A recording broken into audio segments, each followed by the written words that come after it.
Today's reading is 2 Samuel chapter 15.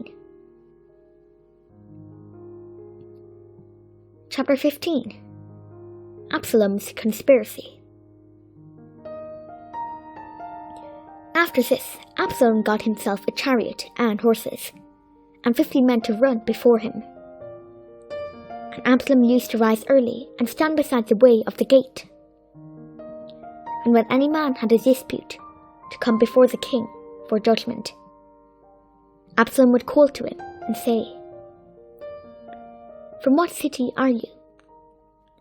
And when he said, "Your servant is of such and such a tribe in Israel," Absalom would say to him, "See, your claims are good and right, but there is no man designated by the king to hear you." Then Absalom would say, "Oh, that I were judge in the land! Then every one with a dispute or cause might come to me, and I would give him justice." And whenever a man came near to pay homage to him, he would put out his hand and take hold of him and kiss him. Thus Absalom did to all of Israel who came to the king for judgment. So Absalom stole the hearts of the men of Israel.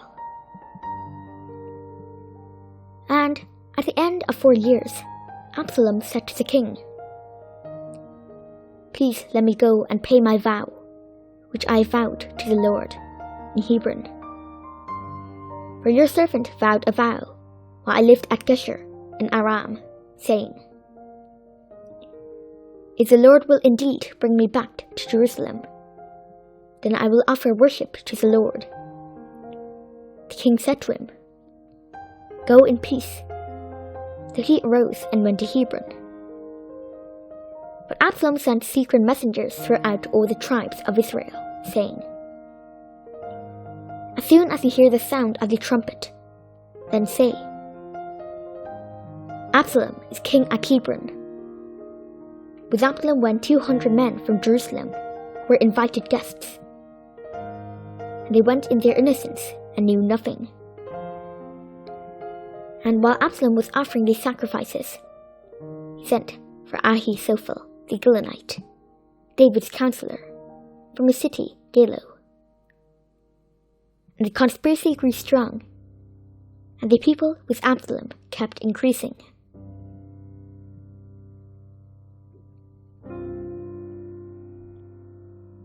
David flees Jerusalem.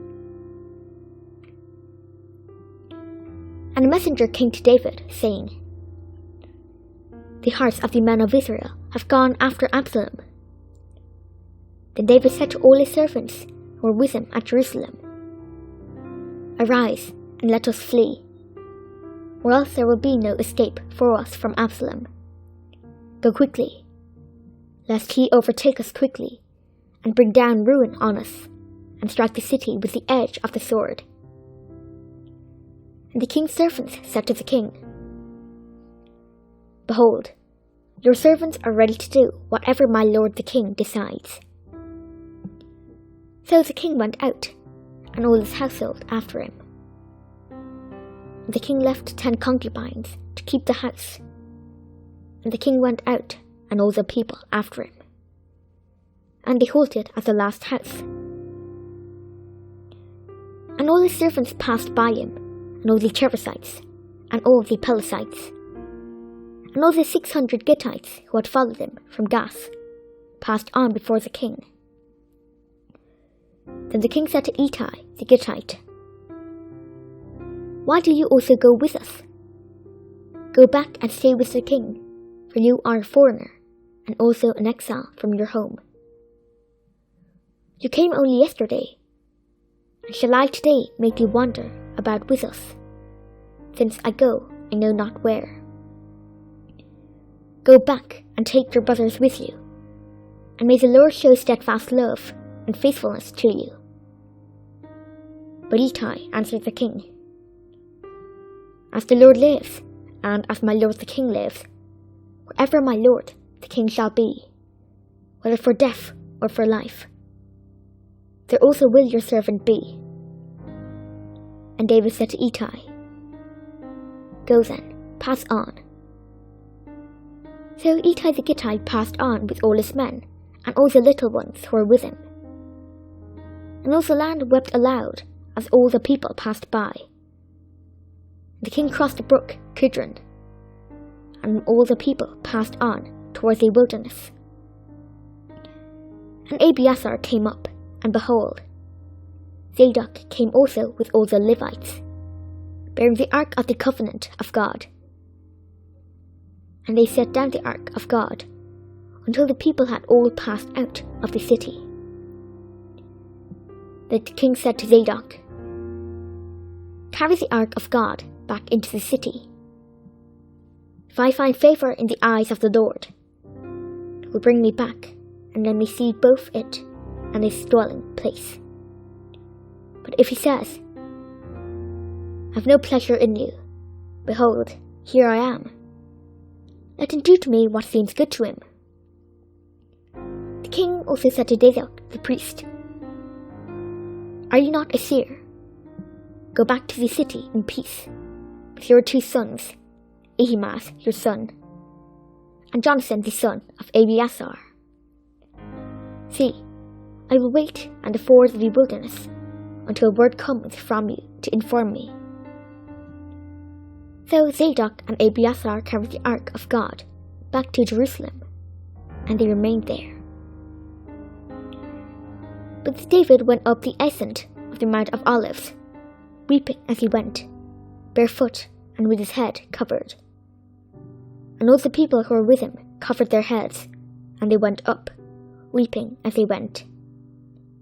And it was told David, "Ahithophel is among the conspirators with Absalom."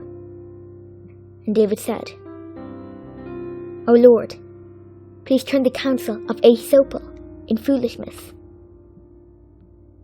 While David was coming to the summit, where God was worshipped, behold, Hushai the Archite came to meet him with his coat torn and dirt on his head. David said to him, "If you go on with me, you will be a burden to me. But if you return to the city and say to Absalom, I will be your servant, O king, as I have been your father's servant in time past. So now I will be your servant. Then you will defeat for me the counsel of Ahithophel, and of Zadok and Abiathar the priests with you there. So whatever you hear from the king's house, tell it to Zadok and Abiathar the priests. Behold, their 2 sons are with them there, Ahimaaz, Zadok's son, and Jonathan, Abiathar's son, and by them you shall send to me everything you hear." So Hushai, David's friend, came into the city just as Absalom was entering Jerusalem.